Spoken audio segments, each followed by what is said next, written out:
बिस्मिल्लाहिर्रहमानिर्रहीम। जमात हस्तम के तलबा व तालिबात, अस्सलामु अलैकुम। हमारा आज का दर्स है दर्स नंबर 7। तो अपनी किताब का सफ़ा नंबर 7 खोलें। जी तलबा, हमारा आज का सबक है नात। ठीक है, इसमें हम नात के बारे में पढ़ेंगे और आप सबको पता है कि नात क्या होती है।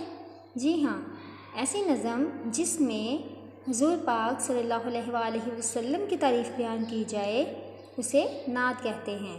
ठीक है, तो इसमें भी हम रिसालत माब सल्लल्लाहु अलैहि वसल्लम की तारीफ़ बयान करेंगे, उनके पैगाम का ज़िक्र करेंगे जो वो लेकर आए, उनकी तालीमात का जो वो लेकर आए और उनकी खिदमात का जो उन्होंने इंसानियत के लिए अदा की, उनका ज़िक्र करते हुए हम उन्हें राज तहसीन पेश करेंगे। तो चलें सबसे पहले ख़ास अल्फाज देख लेते हैं। पहला लफ्ज़ है बज़्म कौनैन। इसका मतलब क्या है? दोनों जहानों की महफ़िल। ठीक है, शमे तौहीद की शमा, यानी कि अल्लाह की वहदानियत का पैगाम देना। नाखुदा मल्लाह, कश्तीबान, कश्ती चलाने वाला। चश्मे बेदार, जागती हुई आँख। असरार खुदाई, असरार सिर से बना है जिसका मतलब है राज, तो असरार सिर की जमा है। असरार खुदाई मतलब कुदरत के राज। उमंडना, उभर उभर कर आना। राह दिखाना, रास्ता दिखाना। काफ़िले, कारवां।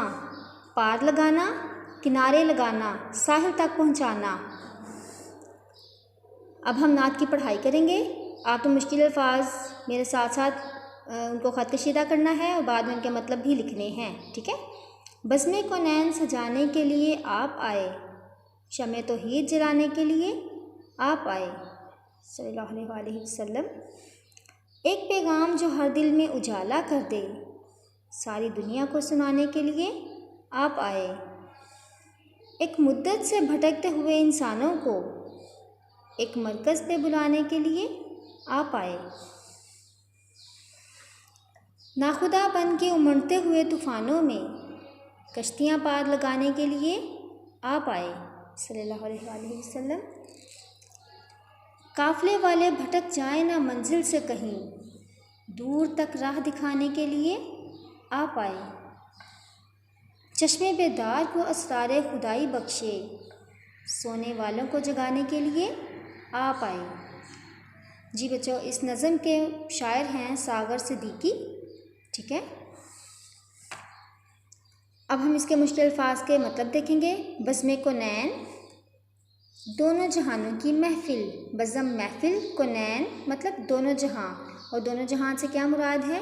दुनिया और आखिरत। ठीक है, शमे तौहीद जलाना मतलब तौहीद की शमा जलाना, इसका लग़वी मतलब है और इसका इस्तिलाही मतलब होगा कि नबी पाक सल्लल्लाहु अलैहि वसल्लम इस दुनिया में लोगों को खुदाए वाहिद अल्लाह ताला की वहदानियत का पैगाम देने के लिए आए। ठीक है, उसके बाद उजाला, रोशन। मुद्दत, एक लंबा अरसा। भटकते हुए यानी कि राह से गुमराह भी कह सकते हैं, राह से भटके हुए। मरकज़, कल्ब, वस्त, दरमियान यानी कि बुनियादी नुक्ता। इसके बहुत से मतलब निकल सकते हैं यहाँ पे। नाखुदा मल्लाह, कश्ती चलाने वाला, कश्तीबान। उमंडते यानी कि जो उभर उभर कर आ रहे हों। पार लगाना, किनारे लगाना, साहिल तक पहुँचाना। काफ़िला यानी कि कारवां। भटक जाना, मंजिल से रास्ता भूल जाना, मंजिल से दूर हो जाना, मंजिल से गुमराह हो जाना। चश्मे बेदार, जागती हुई आँख। असरार खुदाई, खुदा के राज यानी कि कुदरत के राज बख्शे, अता किए। सोने वालों को यानी कि गफलत में पड़े हुओं को, गाफिल लोगों को जगाने के लिए, बेदार करने के लिए, उन्हें उनकी इंसानियत से आगाह करने के लिए, उन्हें जो सही सच्चा पैगाम है उससे आगाह करने के लिए आप सल्लल्लाहु अलैहि वसल्लम आए। ठीक है, तो यहाँ पे शायर ने नबी पाक सल्लल्लाहु अलैहि वसल्लम के लिए इस्म ज़मीर इस्तेमाल किया है और वो क्या है? आप सल्लल्लाहु अलैहि वसल्लम। ठीक है, तो हम जब तशरीह करेंगे तो हम पहली बार में नबी पाक सल्लल्लाहु अलैहि वसल्लम का नाम इसमें मुबारक लिखेंगे। उसके बाद फिर आप उनके लिए जो है इस्म ज़मीर के तौर पर आपका लफ्ज़ लिख सकते हैं। ठीक है, तो जी पढ़ाई हो गई। इसके बाद अब हम आएंगे इसके सवालात की तरफ। सबसे पहला सवाल है, शमे तौहीद जलाने से शायर की क्या मुराद है। ठीक है, तो शमे तौहीद का मतलब आप तौहीद लफ्ज़ के बारे में पढ़ चुके हैं, इस्लामियात में भी पढ़ते हैं। तौहीद का मतलब है अल्लाह ताला की वहदानियत का पैगाम, अल्लाह ताला को एक मानना, अल्लाह ताला की वहदानियत का इकरार। ठीक है, तो शमे तौहीद जलाना मतलब कि लोगों को अल्लाह ताला की एक वाहिद अल्लाह की तरफ जो है बुलाना कि अल्लाह एक है, अल्लाह पर ईमान लाना, अल्लाह पर ईमान लाने के लिए लोगों को तैयार करना, लोगों को एक अल्लाह पर ईमान लाने की दावत देना। ठीक है, लोगों को खुदाए वाहिद पर ईमान लाने के लिए कहना। तो नबी पाक सल्लल्लाहु अलैहि वसल्लम जो हैं वो शमे तौहीद जलाने के लिए आए थे। इस शायर की मुराद ये है कि नबी पाक सल्लल्लाहु अलैहि वसल्लम तमाम इंसानियत को, तमाम इंसानों को खुदाए वाहिद पर ईमान लाने के लिए आए।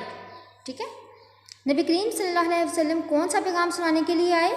नबी करीम सल्लल्लाहु अलैहि वसल्लम पैगाम हक़ यानी कि हक़ का पैगाम, अल्लाह ताला का पैगाम, यानी कि वो पैगाम क्या है, किस सूरत में आया है, कुरान पाक की सूरत में। जी हाँ, यानी कि कुरानी तालीमात। तो यहाँ पर पैगाम से शायर की क्या मुराद है, कुरानी तालीमात। नबी करीम सल्लल्लाहु अलैहि वसल्लम इंसानों को एक हक़ का पैगाम यानी कि कुरानी तालीमात सुनाने के लिए आए।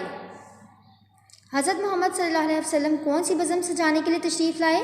हज़रत मोहम्मद सल्लल्लाहु अलैहि वसल्लम बज़्म कौनैन यानी कि दोनों जहानों की महफिल, दोनों जहां से क्या मुराद है, दुनिया और आखिरत। ठीक है, दुनिया और आखिरत दोनों जहानों को सजाने के लिए, दोनों जहानों की महफिल को सजाने के लिए तशरीफ़ लाए।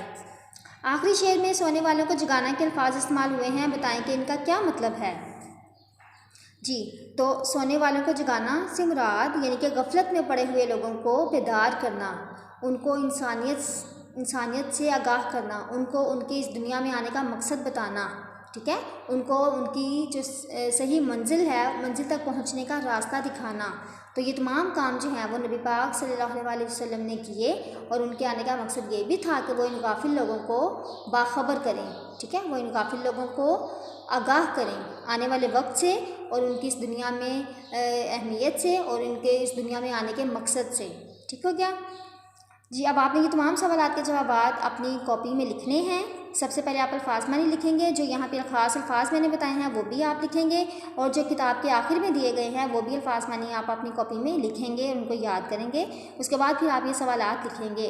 अब हम करते हैं किताब का काम। यहाँ पे सवाल है, नात में से लिए गए दर्ज झेल अल्फाज की मदद से जुमले मुकम्मल करें। ठीक है, तूफ़ानों में घिरे हुए इंसानों की कश्ती के डैश हमारे प्यारे नबी सल्लल्लाहु अलैहि वसल्लम को कहा गया है। तो कश्ती के नाखुदा, ठीक है, यानी कि कश्ती के मलाह, कश्ती चलाने वाले। तो यहाँ पे जो अल्फाज दिए गए हैं उनके मुताबिक हम क्या जवाब लिखेंगे, नाखुदा। ठीक है, ये वाला लफ्ज़। जहालत की तारीकी में नबी करीम सल्लल्लाहु अलैहि वसल्लम की तालीमात इल्म का डैश बनकर आईं। जी, उजाला। ठीक है, बुतों की पूजा करने वाले के सामने हमारे प्यारे नबी सल्लल्लाहु अलैहि वसल्लम ने शमे डैश जलाई। जी, शमे तौहीद, यानी कि उनको शिर्क से हटाकर उन्हें तौहीद की तरफ बुलाया। नात में महफिल का मुतरादिफ लफ्ज़ बज़्म लिखा गया है। ठीक है, बज़्म। नात में दुनिया और आखिरत या दोनों जहानों के लिए लफ्ज़ कुनैन बताया गया है। कुनैन मतलब दोनों जहां। इस्लामी तालीमात से फैज़याब होने के लिए हर मुसलमान की चश्मे बेदार, जब हम इसको तरकीब को पढ़ेंगे तो फिर ये दोनों लफ्ज़ मिलकर चश्मे बेदार बन जाएगा। चश्मे बेदार तैयार रहती थी। हम दुरुस्त राह से भटक जाएं तो नबी करीम सल्लल्लाहु अलैहि वसल्लम की तालीमात से रहनुमाई हासिल करते हैं। जहालत के दौर में मुश्किलात के तूफ़ान उमड़ते हुए आते थे। ठीक है, अब यहाँ से मुनासिब लफ्ज़ का इंतखाब करना है। दो अल्फाज दिए गए हैं, आपने मुनासिब को जो है टिक करके यहाँ खाली जगह में लिखना है। अल्लाह ताला की वहदानियत का पैगाम और शमे तौहीद एक ही मफ़हूम वाज़ा करते हैं। ठीक है, बज़्म कुनैन से मुराद दुनिया और आखिरत की ज़िंदगी है। एक पैगाम से शायर की मुराद कुरानी तालीमात हैं। ठीक है जी, नात के मुताबिक मुनासिब लफ्ज़ की मदद से मिसरे मुकम्मल करें। शमे डैश यानी कि शमे तौहीद जलाने के लिए आप सल्लल्लाहु अलैहि वसल्लम आए। नाखुदा बन के उमड़ते हुए तूफ़ानों में दूर तक राह दिखाने के लिए आप सल्लल्लाहु अलैहि वसल्लम आए। एक पैगाम जो हर दिल में उजाला कर दे, काफ़िले वाले भटक जाए ना मंजिल से कहीं। ठीक हो गया। आगे है 10,000 अल्फाज की जमा लिखें। कश्ती, आप भी मेरे साथ साथ चेक करें इसको। कश्तियाँ, मंजिल मनाजिल, तूफ़ान तूफ़ानों, काफ़िला काफ़िले, मरकज़ मराकिज़। ठीक है जी। अगला सवाल है 10,000 अल्फाज को अपने जुमले में इस तरह इस्तेमाल करें कि इनका मफ़हूम वाज़ेह हो जाए। तो आपने इन तमाम अल्फाज के जुमले अपनी कॉपी में बनाने हैं। ठीक है। 10,000 अल्फाज में से मुज़क्कर और मुअन्नस अलग अलग लिखें जी। पैगाम मुज़क्कर है, मुज़क्कर लिखेंगे ऊपर। मरकज़ मुज़क्कर है, मुज़क्कर लिखेंगे। शमा मुअन्नस है, बज़्म मुअन्नस है, काफ़िला मुज़क्कर है और मंजिल मुअन्नस जी। अगला सवाल है नीचे दिए गए अल्फाज को उनके मुतज़ाद अल्फाज से मिलाएं। उजाला, अंधेरा, जलाना, बुझाना। ठीक है। दूर, नज़दीक, सोना, जागना, तौहीद, शिर्क, दुनिया, आखिरत। तो यूँ आपने इसके मुतज़ाद अल्फाज से इनको मिलाना है। हमारा अगला सवाल है इराब की मदद से तलफ़्फ़ुज़ वाज़ेह करें जी। तो यहाँ हमने इराब लगाए हुए हैं, आप देख रहे हैं। मीम पेश दाल पर तशदीद और ज़बर और ते। मीम पेश दाल मुद, दाल ज़बर ते दत, मुद्दत। तो जो लफ्ज़ 2 बार आए उस पर हम तशदीद लगाते हैं। ठीक है। तो मुद्दत। अगला है बज़्म कौनैन। बज़्म अगर अकेला लिखा जाए तो बज़्म होता है बेज़बर, ज़े पर जज़म, मीम पर जज़म। लेकिन यहाँ पे चूँकि ये एक तरकीब है जो कि दूसरे लफ्ज़ के साथ मिलकर ये लफ्ज़ लिखा गया है बज़्म कौनैन, तो हम फिर मीम के नीचे ज़ेर लगाएंगे। बेज़बर ज़े बज़, मीम ज़ेर में, बज़्म। काफ ज़बर वाव को नून ज़बर ये नए, नून साकिन, तो नून पर जज़म आएगी। बज़्म कौनैन। ठीक है। क्योंकि बज़्म का ताल्लुक़ अगले लफ्ज़ के साथ भी है, इसको हम मुरक्कब इज़ाफ़ी भी कहते हैं, इसलिए हम इसको बज़्म कौनैन बोलेंगे। अगला है शम तौहीद। अकेला जब हम शमा लिखेंगे तो शीन ज़बर, मीम पर जज़म और आइन पर जज़म होती है। लेकिन यहाँ पे फिर मैं बता रही हूँ कि ये एक तरकीब है, यानी कि जो अगले लफ्ज़ के साथ मिला के लिखा गया है, तो यहाँ पे फिर आइन के नीचे आइन पर जज़म नहीं आएगी बल्कि आइन के नीचे ज़ेर आएगी। तो ये शम-ए बनेगा। शम-ए, शीन ज़बर मीम शम, आइन ज़ेर ए, शम-ए, ते ज़बर वाव तो, हे ज़ेर ये ही और दाल पर जज़म तौहीद। ये है दूर, दाल पेश वाव दू और रे पर जज़म दूर। अगला है असरार। अलिफ ज़बर सीन अस, रे ज़बर अलिफ रा और रे पर जज़म असरार। जिस लफ्ज़ के साथ अलिफ आ जाए जिस हर्फ के साथ, वहाँ पे अगर आप ज़बर नहीं भी लगाते तो भी ठीक है, क्योंकि रे अलिफ रा जब बनेगा तो वो आ साउंड देगा, आ की आवाज़ आएगी, तो वहाँ पे ज़बर की ज़रूरत नहीं होती। लेकिन अगर आप लगा दें तो भी ठीक है। तो ये बन गया असरार। यूँ हमारे इराब मुकम्मल हुए। आपने भी अपनी कॉपी पर ऐसे ही साफ़ सुथरे इराब लिखने हैं। हमारा अगला सवाल है नात के दर्जा शेर में मरकज़ से शायर की क्या मुराद है। एक मुद्दत से भटकते हुए इंसानों को एक मरकज़ पे बुलाने के लिए आप सल्लल्लाहु अलैहि वसल्लम आए। तो बच्चों इस सवाल का जवाब हम तब करेंगे जब हम इस नज़म की तशरीह कर लेंगे, तो यकीनन फिर आप ख़ुद भी इसका जवाब लिख सकेंगे। यूँ हमारा आज का दर्स मुकम्मल हुआ। अगले दर्स तक के लिए अल्लाह हाफ़िज़।